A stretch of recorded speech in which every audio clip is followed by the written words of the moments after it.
Today is going to be a little bit different today because it's kind of going to be a show and tell for you.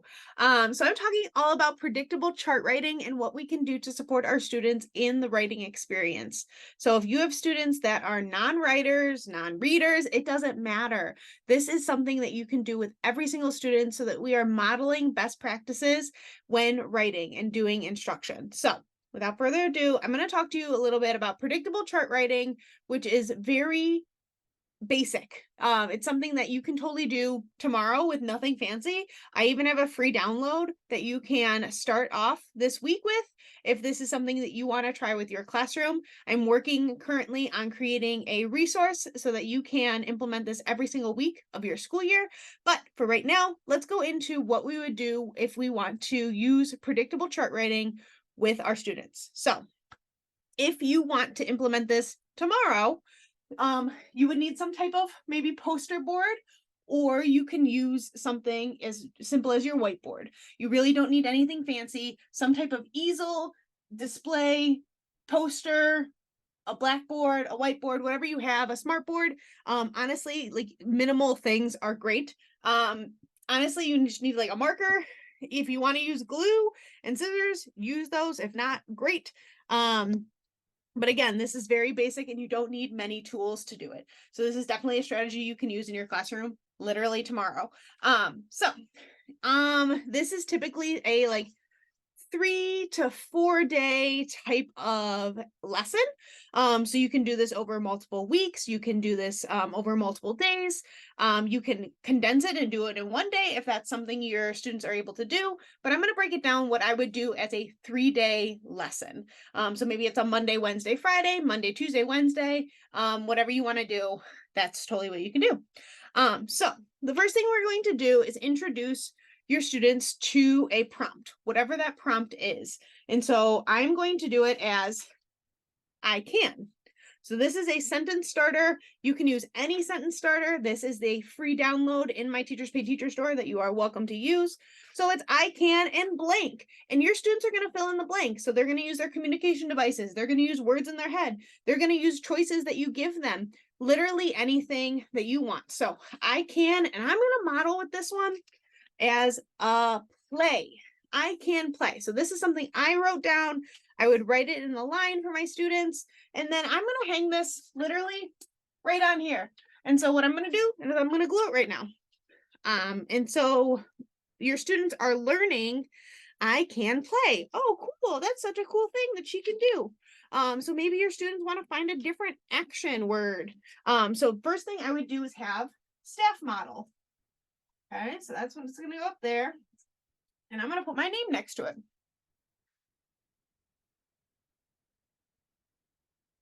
But I know this was my word. I can play. And that was mine. That was my sentence that I created. So I would go through and have all of your staff go, I can jump. I can run. I can read. Whatever the word is that you want your students to fill in, just model that with the staff so that they get to know it. And then you would go ahead and do the same thing with your students. So again, so all the staff have gone. I'm going to go now to my students. And so the students are going to say, I can, let's see, what should I do? I like jump. Let's do jump. I can jump. So maybe you have a student who really likes to jump on the trampoline. You can add more than one word. You can just use one word, whatever you want. Honestly, I can run fast is a great sentence as well. We're teaching our students sentence structure and understanding that this is what we are looking for, right? So that they are learning that writing skill because they're going to be writers, whether we want them to. So cool. All right, so a student's going to come up after you filled it in, or maybe they could write in. So if you have students that are writers, they are welcome to write in their own own word here, or a staff can do it, and then they'll come to the board, they'll hang it up. Great, and this is going to be Scott's. This is what Scott said. Great. Okay, so that's all ready to go. Fantastic. And then end that first day after everybody's gone through and they've hung them all up. What you're going to do on that first day is read through it. So Heather said, I can play. Awesome, Heather. That's fantastic. I love that you can do that. And then you might ask a follow-up question like, hey, what else do you like to play? Do you like to play basketball? Do you like to play with dolls? Whatever it is, so that your students can kind of get that understanding of like, I can elaborate on this sentence a little bit too. The next one is I can jump. Great, cool, Scott. Do you like to jump on the trampoline? Do you like to jump with a friend? Do you like to jump rope? Like you can bring in more things and kind of build that sentence understanding and structure. So that's all day one. That's all you would do for day one. So that could take some time. It's a lot of modeling, a lot of instruction. And so that's again day one. Now, day two before class, I'm going to go and I'm going to either write on a sentence strip or just pieces of paper. And I'm going to write, I can and play. So again, I had the sentence starter as the freebie that you can download, and I just wrote the word play in a box. Great, fantastic. And so what we're going to do is take that. All of this is not going to be cut up first. We're going to give the student the full strip of paper that says I can play. We're going to read through it. So each student is going to read their own, or you're going to give them an opportunity to read the whole groups. And then after they finish reading their sentence or finding their sentence and then reading it, then you're going to cut it up because we want our students to understand the structure of a sentence. So if we go play can I, that doesn't make sense. But I can play is what we're looking for. And then we can talk about even punctuation at the end. A capital is how we started, that kind of thing. And you can bring all of that into their writing and understanding. So, and then what we're going to model so that our students can is we're going to model putting it in the correct order. So you can use this on the same sheet. You can do this as one. You can do it on the next one. But I'm going to model putting this in the correct order. So I'm going to let my students know, cool, my sentence started with I can. And you know what my word was? Play. It brings it all in, right? So that everybody knows. And so I said, and you might even try to model again. I play can.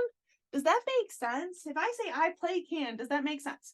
Right? That whole process. And so then we're going to go, I can and play. We want this all to be fluid and together. Great. Here's Heather's sentence. I can play. And so then Scott would come through and he would do the same thing and put his sentence in the correct order so that he's understanding this is how my sentence works. So that's great. And again, that's pretty much the whole lesson of what you're going to do. Students are going to find their sentence. They're going to read their sentence. They're going to read everybody's sentence. They're going to cut it apart. They're going to put it into the correct order so we understand how that works. So sometimes some students might need the model. So I might give them this part where it says I can play, and then they can see it. Oh, it said I can play. Let's find those same words and match. That's definitely something you can totally do too. So after day two, we now have day three. This is where we're going to wrap this all up. Again, we're going to go through and have students read their sentences, either aloud to the class with their devices, pointing to the words, whatever they need.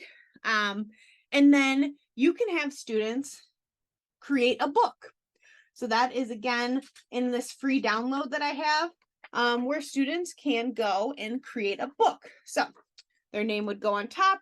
This part is for a picture, so that you can either draw a picture or find a picture on the internet, print it off, and glue it on, because we want to find what sentence relates or what picture relates to their sentence. So if I said I can play, I might find a person on a swing set because I love the swings. So I'm going to write I can play on this line. You can also use it with opportunities where staff are writing it and they're cutting and pasting it on top, or the staff is writing it, the students are writing it. There's lots of different ways to differentiate there. So again, drawing the picture or finding a picture and then writing the sentence at the bottom. And then you're going to save all of these to create a book at the end of the year. So that is something that we really want to do. I made sure there's room on the side so you can 3-hole punch it, put it in a binder. You can spiral bind it if that's something you want, laminate them. But we want to make sure our students understand that they are writers, that they can do this. This is something that they can build some confidence in, and so that their voices are heard in a different way, and it's through writing. So really that's what we're going to do. So then again, students are going to create their book that day and then take the opportunity to let students share it out. I drew a picture of a person on a swing set. I love the swings because I can play. If they can, if not, just I can play and show the picture. There's really lots that we can do with this, so that we want to bring our students in so that they get that confidence, like I said. So again, saving it all in one place, and then each week just building on it. So you might have the next prompt being, I like to. And so this one for me, I like to read. And then the next week you might do another one where I saw and then they can fill in the blank. And then this last one is in this freebie as well, as I feel. And so then you find those pictures, you're bringing in those sentences, you're relating it all, so that we are learning the structures of writing and understanding that. So again, I will leave the link below for any free resource that I have, and then that resource bundle. Once it is created, it will go in the link there, so that you can get a sentence structure or a sentence starter for each week of your school year to get you ready for predictable chart writing. If you have any questions about anything, go ahead and comment below and I will answer them for you. Thank you for watching today's video. If you're new here, make sure to click that like and subscribe button. It would mean so much to me. Click the bell to get notifications for when new videos get released or I go live. As always, leave a comment if you have any questions.